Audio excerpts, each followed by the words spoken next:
All right, Mark. So I worked here for years with you, and over those years, there were some crazy stories that I think that you have never really put on tape. The things that you've seen in the industry, the things you've encountered, and I definitely believe it has made you better as a CEO and manufacturer here. But I'd love to talk about things like the raw deal, the places that you've seen, and the stuff that you've run into that's just blown your mind. I mean, you've talked about people smoking cigarettes in front of mixing machines before. Not here. Not here. That was when in 1996 when I was looking for a contract manufacturer.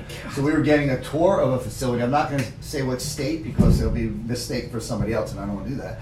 But we're taking a tour of the facility. The owner is walking us through, and we get where they're manufacturing tablets, and they have the coating bins. There's big bins that just turn, and the tablets go up and down, and they coat them.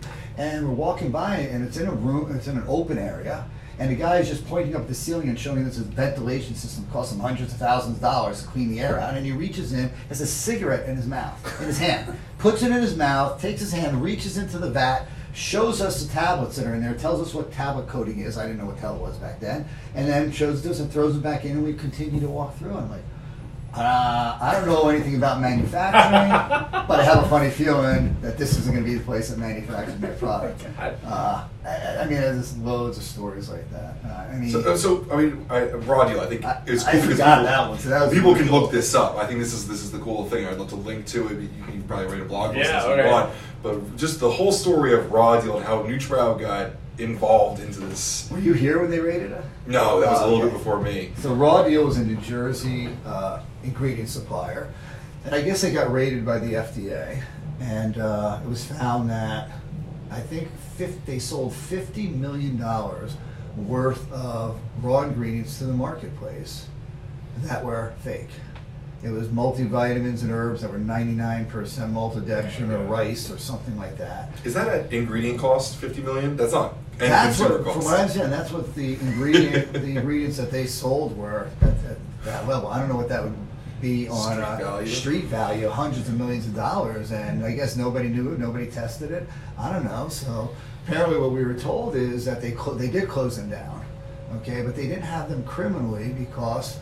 Remember earlier we were talking about CFR 111 applying to us, but not applying to the vendors of the raw material or the manufacturers. Mm-hmm. So apparently this guy just waved his hand and said, "Not me.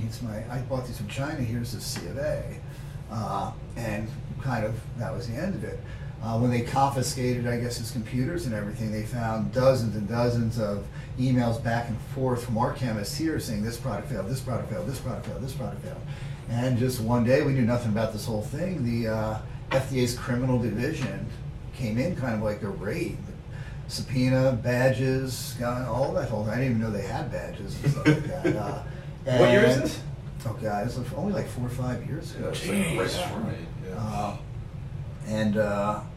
We sat with them for a couple days. I guess we were going to be the scapegoat. They knew that we knew the products were fake, the ingredients were fake, and they thought that we used all those products. So we had to show them, pulled it right up on our computer screen. There's all the things we bought. It was red if it passed. If it failed, it was green. If it passed, what we used, what we didn't use, everything we returned. We had already disqualified them as a vendor because we started to figure out that there was an issue in what they were doing, and we kind of figured they were cheating because we'd ask for something, and in a day they'd say, "Yeah, we'd ask for water extracted something, which is impossible to find. Oh yeah, we have that. We'll send it to you tomorrow." Like, okay, there's a problem. So we had already disqualified them. But we had to prove to the investigators that after we tested it and knew that it was fake, that we actually returned it, shipped it back. We had to show them the shipping documentations, the credits back from Raw Deal paying us back the money and all that. And they were satisfied. It was done. But then a week later, we got a subpoena for all those records. It was like a freaking movie. Yeah. Boxes and boxes and boxes of every correspondence from anybody in this company to Raw Deal back and forth and all that. And what the story told is, they then caught them criminally for that because we returned the product to them. They then had proof through these emails and third-party analysis that the product failed, and Raw Deal then sold that returned product to another vendor. Oh, now there was criminality in it, and apparently he went to jail for 3 to 5 years, or $3 or $5 million fine or something like that. So this is what one of the investigators told us, and people ask me, "Are you upset?" No, I'm not fucking upset with that. The guy sold $50 million of fake product to customers. He should have been in jail. Mm-hmm. That was a crazy one. That was insane. So because you did the right thing, you quarantined it, you had the paperwork, the paper trail and everything. Yeah. That led to someone else. Well, then it even got worse. A month later or so, a couple ingredients that we had done years earlier, they wanted us to, it was already gone and sold and everything. They thought there was microbial salmonella or something in it. And we had to withdraw it from the marketplace. It was already sold, but we didn't have to do that because the ingredients that came in were tested for salmonella, for microbial. When they came in here, we could prove that they didn't have it. At that point, we had such good tracking, we took retained batches of everything that we made with it. We retested it. We took the products that were on the line after they were, we retested those, we produced all that documentation, so we didn't have to do a recall because we were smart enough to test all this coming into our facility and to make sure that it wasn't in there. So, I mean, you really, really got to know what you're doing in this product testing because you can get one thing like that can get you in a lot of trouble. Man. Is that like the most outrageous thing you've had to deal with? No, I mean, I went into a facility once. I was going down to Connecticut. I was just going to drop by because this guy owed me some money. He bounced a check on me. So I was on the way down there. I was trying to find this facility. And it's supposed to be this GMP 500,000 square foot facility.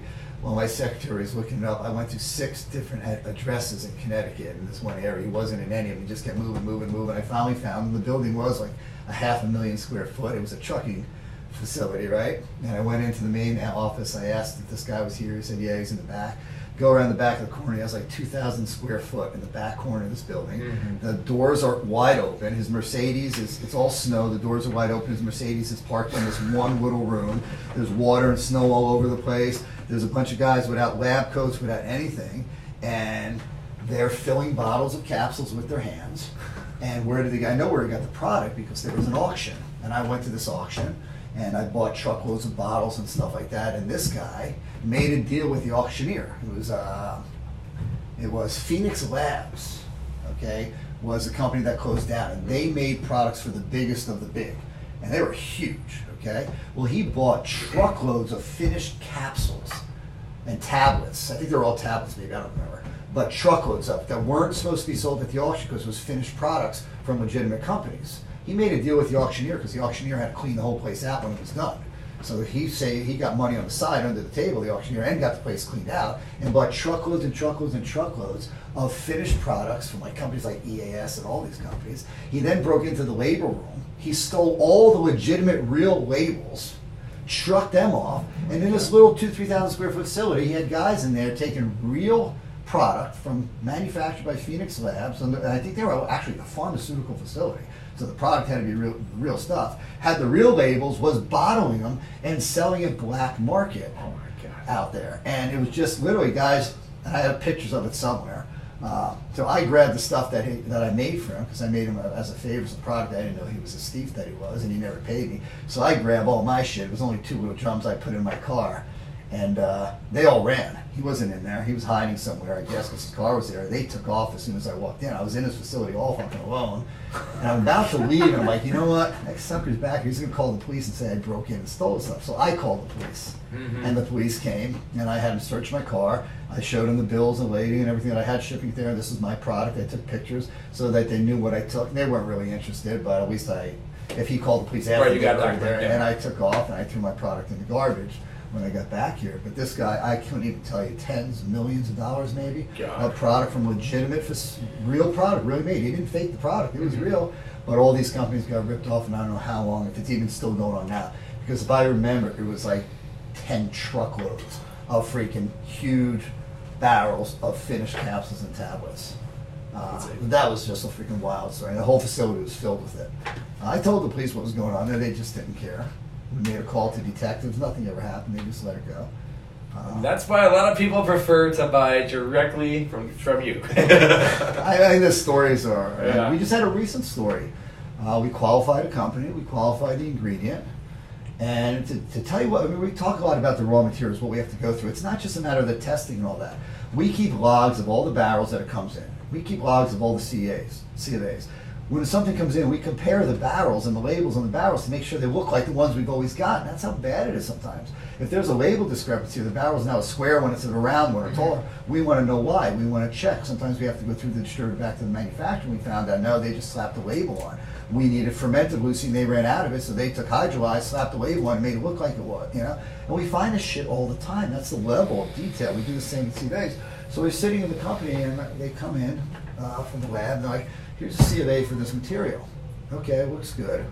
Here's a C of A from another company for the same material. Okay, looks good. You notice anything? Yeah, the lot number is the same, the lot size is the same, the testing results are fucking identical. It was the exact C of A with two company head names on it. We called them up, well, what the hell's going on here? Oh, a mistake was made. What do you mean a mistake was made? How does a company name, you get these C of A's from them? How does that happen? You know, so we had to reject it. Then we looked at another ingredient that came in, and we had two C of A's from the same company, but this time two different ingredients. Both had a lot number of like 0519. So we're like, hold on. Two ingredients, two facilities, same lot number. Well, that's how they do it in China. They use the date. No, they use the date and they incorporate it. So it might be A37519, but they don't do 20 lots the same day and have the exact same date on all of them. That's not GM. That's not any manufacturer. You can't track it. They just took the same C of A, and this company I might expose very soon. I'm giving them a lot of time.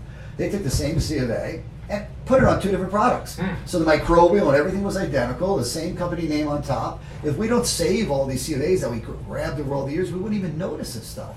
But that's kind of the craziness we have to go. That's why I said the frontier now is really going after these companies, exposing these companies. Because you have all this stuff coming in from China. Yes, you got to test it. But then you have these fucking distributors in the middle that are playing a lot of games. You really have to know who you're buying from. You have to trace it through them back to the manufacturer. You got to make sure it's coming straight to you and you know what you're getting. Because these games are what we deal with every single day. Wow.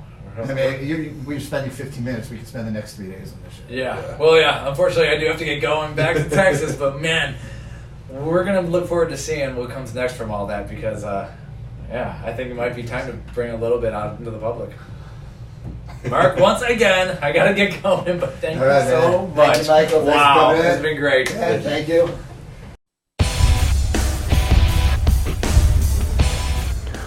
Welcome to PricePlow.